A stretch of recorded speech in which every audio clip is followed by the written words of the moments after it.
அவளே உனது இருவிழி முன் பழரச குவளையில் விழுந்த எறும்பின் நிலை எனது நிலை விலக விருப்பமில்லையே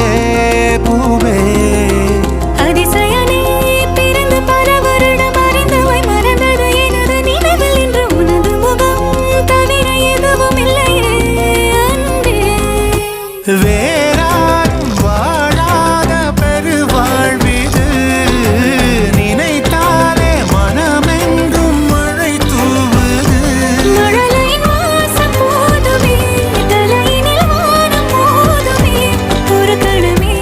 உன்னை பிரிந்தால் உயிர் மலர் காய்ந்து போகுமே நீதானே பொஞ்சாதி நானே உன் சரிபாதி நீதானே பொஞ்சாதி